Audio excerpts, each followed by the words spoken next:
दर्शक बंधु भारत और साउथ आफ्रिका दिनिकिया सीरीज पर भारतीय टीम्र है चयन। टीम को फेरिले रोहित शर्मा और विराट कोहली। भारतीय दल में प्रमुख 7टी बड़ परिवर्तन देखा मिलला। पुणी थे भारतीय दल में नुआ युवा दल खेलवाई जाऊँगी साउथ आफ्रिका गस्तर भारतीय दलर चयनकर्ता गौतम गंभीर और अजित अगरकर भारतीय टीम्र चयन कर भारतीय दल में यह 5 जन को बाद दे जहाँकि 7टी बड़ परिवर्तन कर। दर्शक बंधु चलतु नजर पकाइबा भारतीय टीम्र मैच केबे एवं केउठारे प्रथम मैचटी जहाँकि 30 नवेम्बर रे प्रथम मैच छत्तीसगढ़ रे खेला जिवो एवं द्वितीय मैच जहाँकि उड़ीसा रे 3 डिसेम्बर रे खेला जिवो एवं अंतिम मैच जहाँकि 6 डिसेम्बर छत्तीसगढ़ रे खेला जिवो। दर्शक बंधु चलतु कंपेयर करिनेबा भारत एवं साउथ आफ्रिका मध्य केतोटी दिनिकिया सीरीज खेला जाइछि। भारत एवं साउथ आफ्रिका मध्य जहाँकि 100टी ओडीआई मुकाबला खेला जाइछि। सेति मध्य भारत 70टी जीतिछि एवं साउथ आफ्रिका दल जहाँकि 30टी जीतिछि। दर्शक बंधु चयनकर्ता गौतम गंभीर प्रथम जहाँकि बड़ परिवर्तन करिसंती जहाँकि ऋतुराज गायकवाड़ को नहीं। ऋतुराज गायकवाड़ जहाँकि पुणी थे भारतीय टीम रे हेले सामिल। दर्शक बंधु जेपरि भाव में एमर्जिंग एशिया कप रे ऋतुराज गायकवाड़ परफॉर्मेंस जो पुणी थे खेलवाई सुजोग पाई जहाँकि मिडिल ऑर्डर रे खेली पारती ऋतुराज गायकवाड़। तेज चलतु नजर पकाइबा ऋतुराज गायकवाड़ इंटरनेशनल केतेटी मैच खेली।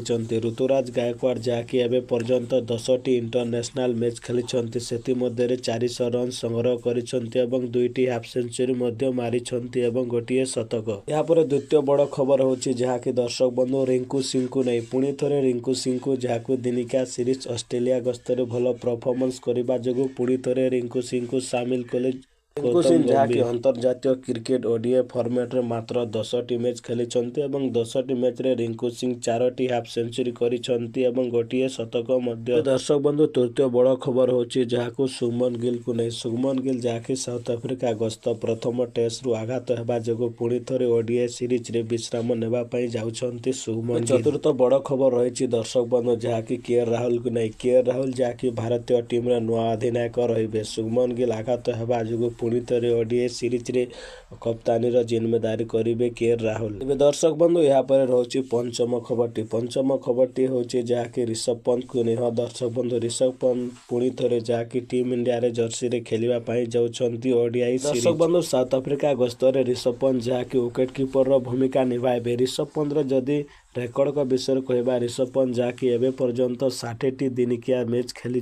ऋषभ पंत जहाँकि दिनिकिया फॉर्मेट रे 25टी हाफ सेंचुरी एवं 10टी सेंचुरी पूर्ण करिसंती। ऋषभ पंत जहाँकि साउथ आफ्रिका गस्तर बहुत ही भल परफॉर्मेंस करिसंती जहाँकि गत 5टी मैच रे 500 रन संग्रह करिसंती। यहाँ पर अंतिम खबरटी होची जहाँकि रोको कुनिह। दर्शक बंधु रोहित शर्मा और विराट कोहली पुणी थे साउथ आफ्रिका गस्तर दिनिकिया मैच खेलवाई जाउछंती जोपरि ऑस्ट्रेलिया गस्तर विराट कोहली और रोहित शर्मार जोड़ देखा मिलता। बहुत दिन धरी दुईटी लेजेंडरी खिलाड़ी जहाँकि रोहित शर्मा और विराट कोहली ओडीआई फॉर्मेट रे दिनिकिया रे बहुत ही दूरे थिबा बेले पुणी थे साउथ आफ्रिका गस्तर खेलवाई जाउछंती रोकर जोड़ी। दर्शक बंधु कोच गौतम गंभीर जहाँकि 5टी खिलाड़ी को साउथ आफ्रिका गस्त दिनिकिया मैच रे बाहर करिसंती। प्रथम खिलाड़ी भाव में रही हार्दिक पांड्या। हाँ दर्शक बंधु हार्दिक पांड्या जहाँकि दिनिकिया सीरीज रे नजर आसबे नहीं। यहाँ पर रही जसप्रीत बुमराह को जहाँकि दिनिकिया सीरीज रे विश्राम बीसीसीआई। यहाँ पर जहाँकि रही कुलदीप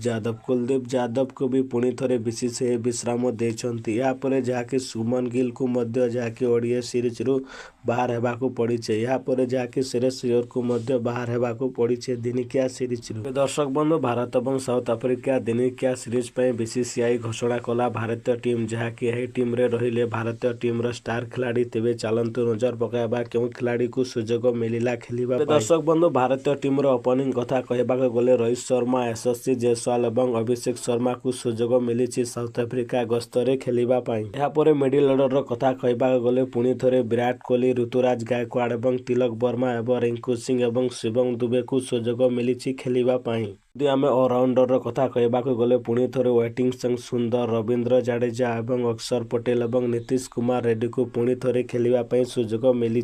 बॉलिंग डिपार्टमेंट को गले रवि बिश्नोई और वरुण चक्रवर्ती को पुणी थे सुजोग मिली। यहाँ पर जहाँकि स्पेड डिपार्टमेंट रही प्रस्तीश कितना हस्तीश राणा और दर्शक बंधु पुणी थे सुजोग मिलला सूर्य कुमार यादव पुणी थे दिनिकिया सीरीज रे खेलवाई जाउछंती साउथ आफ्रिका गस्तर कोच गौतम गंभीर और ଏବଂ ଅଜିତ ଅଗରକର ସୂର୍ୟାକୁ ପୁଣି ଥରେ ସୁଯୋଗ ଦେଲେ। ସୂର୍ଯ୍ୟକୁମାର ଯାଦବ ଯାହାକି ଦିନିକିଆ ଫର୍ମେଟରେ ମାତ୍ର 10ଟି ମ୍ୟାଚ୍ ଖେଳିଛନ୍ତି ଏବଂ 10ଟି ମ୍ୟାଚ୍ରେ ସୂର୍ୟା ଯାହାକି 2ଟି ଶତକ କରିଛନ୍ତି ଏବଂ ଗୋଟିଏ ବି ଶତକ କରିନାହାନ୍ତି। ସୂର୍ଯ୍ୟକୁମାର ଯାଦବ 110ର ଷ୍ଟ୍ରାଇକ୍ ରେଟ୍ରେ ଖେଳନ୍ତି। ଏବେ ଦର୍ଶକ ବନ୍ଧୁ ବରୁଣ ଚକ୍ରବର୍ତ୍ତୀ ମଧ୍ୟ ଯାହାକି 5ଟି ମ୍ୟାଚ୍ ଖେଳିଛନ୍ତି ଏବଂ 10ଟି ମୂଲ୍ୟବାନ ୱିକେଟ୍ ମଧ୍ୟ ନେଇଛନ୍ତି। ଦର୍ଶକ ବନ୍ଧୁ ଆପଣଙ୍କୁ କ'ଣ ଲାଗୁଛି ଭାରତ ଏବଂ ସାଉଥ ଆଫ୍ରିକା ଦିନିକିଆ ସିରିଜରେ ଭାରତୀୟ ଦଳ କ୍ଲିନ୍ ସୁଇପ୍ କରିପାରିବ କି? ଏବଂ ଏହିପରି ଭିଡ଼ିଓ ଦେଖିବା ପାଇଁ ଆମ ଚ୍ୟାନେଲକୁ ନିହାତି ଭାବରେ ସବସ୍କ୍ରାଇବ୍ କରିଦିଅନ୍ତୁ ଏବଂ ପାଖରେ ଥିବା ବେଲ୍ ଆଇକନ୍ ଘଣ୍ଟିକୁ ପ୍ରେସ୍ ମଧ୍ୟ କରିଦିଅନ୍ତୁ।